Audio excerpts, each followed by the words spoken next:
Columnist and book writer Famke is flooded with anonymous nasty messages and death threats on social media. One day she has enough and decides to take revenge. What's going on, everybody, and welcome back to my channel, Movie Files. Elliot back again with another Fantasia Film Festival movie review, and this time we're talking about the comedy horror thriller, The Columnist. Very excited to let you all know what I thought about this movie in this non-spoiler review. Before we dive into it, as you can see on the screen now, make sure you're following me on all my other social media accounts. That way you can stay up to date with what's going on over here at Movie Files. If you are new to this channel, welcome. Definitely hit that subscribe button as well as that notification bell so you don't miss any of my new videos.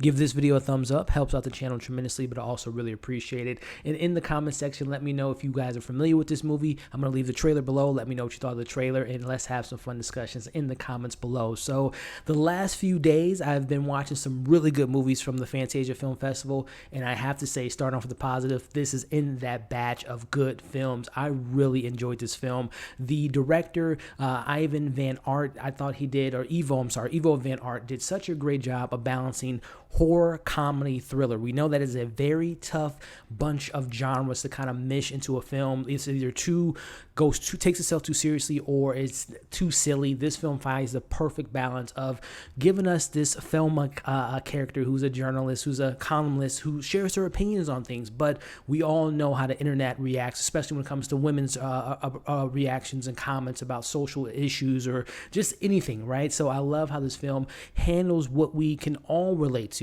which is, as I'm doing right now, sharing my opinions online and seeing people's comments. You get great comments, you get some bad ones, and we all know how that goes on Twitter and Instagram, Facebook, and so on and so forth. So I love how the film kind of is very timely and has something to say about the hypocrisy of online bullying and how important it is.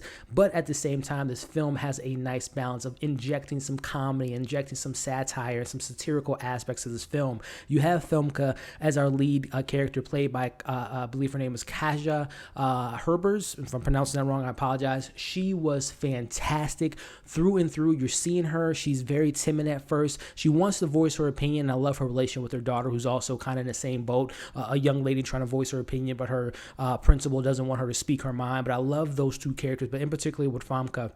I love how how the film again handles how she's kind of innocent and kind of the way she goes about being. She thinks she's a vigilante killing these people, and her first murder happens to be a very close neighbor of hers. But as the film goes by, again, we're starting off as kind of a comedy, satirical thriller, but as the film kind of progresses, it gets a little bit more darker in tone, a little bit more serious, and very violent. So I love the way this film kind of paces itself and tells us a story. Again, a very timely discussion about online bullying, but at the same time, the hypocrisy that goes on within that same conversation, how people online, even when you confront them, they don't see what they're saying as bad. And I love how the film kind of also tackles when Famke goes to the police and say, hey, I'm getting threatened online. People are saying they're going to come to my house. And how the police spoke to her in regards to, well, just stay offline. Well, just don't read the comments. It's very easy to say, but it is a very serious topic. And I love the way the film handles that.